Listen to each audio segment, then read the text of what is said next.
My name is Garrett Daniels. And I'm Monica. And we are FTK, and we are going to be proposing a night ride reform. So throughout the course of this presentation, we're going to start off addressing the issue at hand, which is we feel that night ride is flawed and could be improved. We're going to be discussing existing solutions such as Safe Ride and CAN bus, and we're going to propose our own solution, which we'll get into later. Okay, so I'm going to talk a little bit about the community need, which is a need that is prevalent in certainly a lot of college towns. So the community need for Iowa City specifically is a safe and reliable will be an important word, reliable transportation system that allows for the secure delivery of University of Iowa students to their homes after a night out. A night out, it can be a night out studying or a night out with your friends. And we're going to talk a little bit about the current solutions that the University of Iowa puts in place to make students feel secure, and then we'll talk about the ways that we can try and optimize those processes. So the first one we have here is Safe Ride. Safe Ride is a yellow cab taxi service here at the University of Iowa, and it can only be used once a semester for, quote, emergency purposes, which is certainly a subjective view on what constitutes as an emergency or not. So basically, it's what you scan your university ID, and they will take you from anywhere in Coralville to Iowa City, and make sure that you get to your address that is listed for the University of Iowa phone book, and make sure that you get home as safe as possible. The second one is CAN bus, which is certainly a more routine and traditional bus service, which is student-driven and student-run. That runs until 12:30 on Sunday through Thursday nights, and it runs till 2:30 on Friday and Saturday nights, and that will pick you up. Obviously, there's direct trek points that you can go to where they will take you to and from your house to another academic building. And then I won't touch on night ride too much because Monica is going to explain the intricacies of that system. Alright, so to kind of just give you an idea of the benefits of night ride so that you guys can generally get the main concept of why it's here in place. To start it off, it provides safe means of transportation for women only, meaning that it completely excludes men, so under no circumstances are men allowed on the vehicle.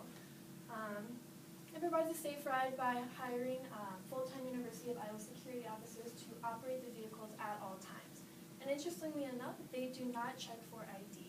So this can actually serve as a great thing because it means that anyone on campus, it's not restricted to students only. Anyone who's on campus can use night ride. Third, it eliminates potentially risky long walks home after a night out. So pretty much the main purpose of night ride, which is to decrease the chance of anything happening to women at night. Lastly, just to kind of provide you guys with an interesting fact, night ride was used over 26,000 times in 2014. So this is actually a great statistic. This proves two things. Number one, it proves that people are aware of night ride, and number two, people are using night ride. So night ride was used over 26,000 times, meaning that people got rides over 26,000 times. So definitely a number that we want to maintain and what we're trying to do improve on.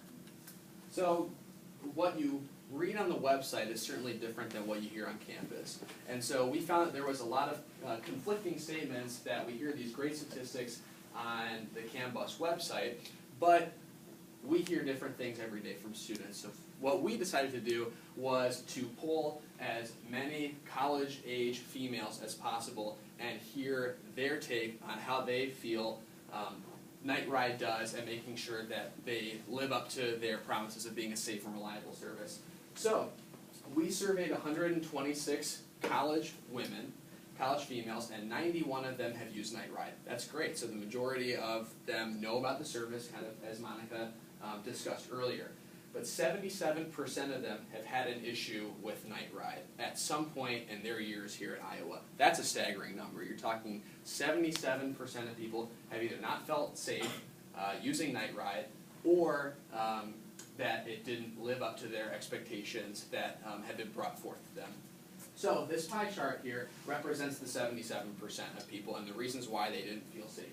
You can see the overwhelming majority of them thought that the wait time was excessive. We had reports of people waiting over 2 hours to get a ride. Talk about being unreliable. somebody waiting there 2 hours, basically a sitting duck, and that is extremely unsafe.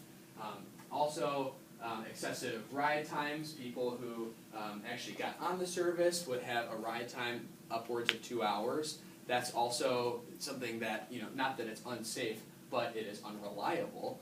And then people like Monica had a personal story where she was actually turned away for the service because there was one too many people in her party and there were no other options, so they all had to walk home together. And the other, which makes up the 32%, consisted of a wide range where they didn't feel safe with the driver that was driving, or there was a slew of other resources, but just goes to show that there was an overwhelming majority of people who have had issues, multiple issues, with night ride.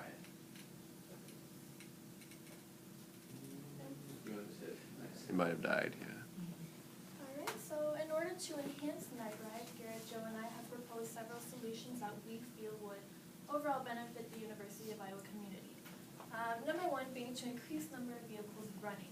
So with more vehicles, more people are going to be allowed to ride the vehicle at the same time, therefore less wait time.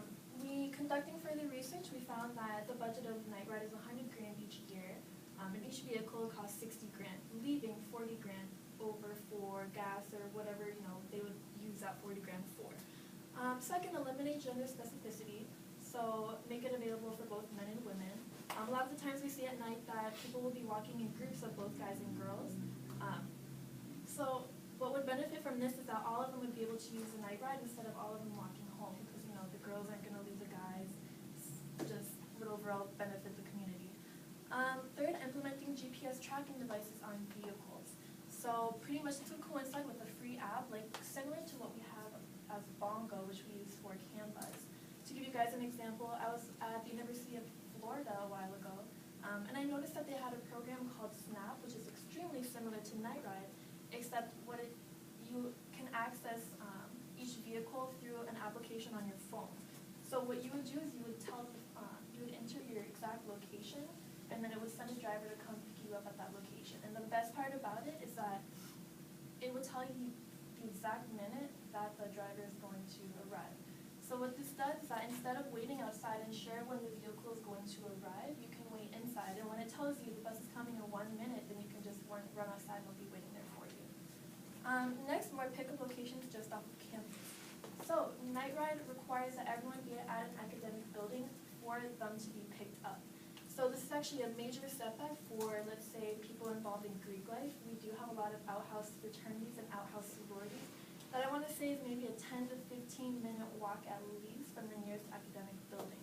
So with more pickup locations, it would just allow for pretty much the decreased amount of time for people to be outside. So that's an overall huge benefit if they have more pickup locations. Okay, so overall, as you can see, it's great that the university is implementing a service like this for people to use with the intention of getting home safe, but also, as you can see, as we proved in our talk, there are a lot of flaws that come along with it. We think that we did the best we could to come up with a reasonable solution that combines the best of all the possible services available to us to best benefit the University of Iowa and its community as a whole. And thank you for your time. Questions? Do you guys know how much does the night ride process cost the university currently? So this was a recurring problem we had. I reached out to Night Ride 4 times and never was able to receive a response. What we do know is the budget per year is $100,000, which Monica had mentioned. What we don't know is how many vehicles they have implemented either. That's not public knowledge. We do know that they cost $60,000 per vehicle. So I was trying to figure out where they allocate those funds and how they distribute them to gas and how much they have left over that they can maybe reinvest in working capital for another vehicle. But that was unfortunately something that I was not able to, information I was not able to get.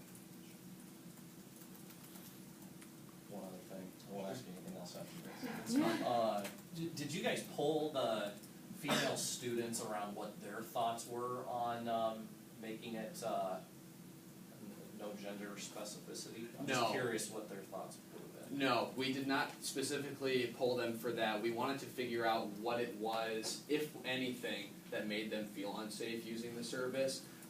That would be a very interesting skew to take on that poll. But we think for the mechanisms that they've put in place already at the university, there needs to be something that includes, that kind of goes over the gender divide and includes men as well.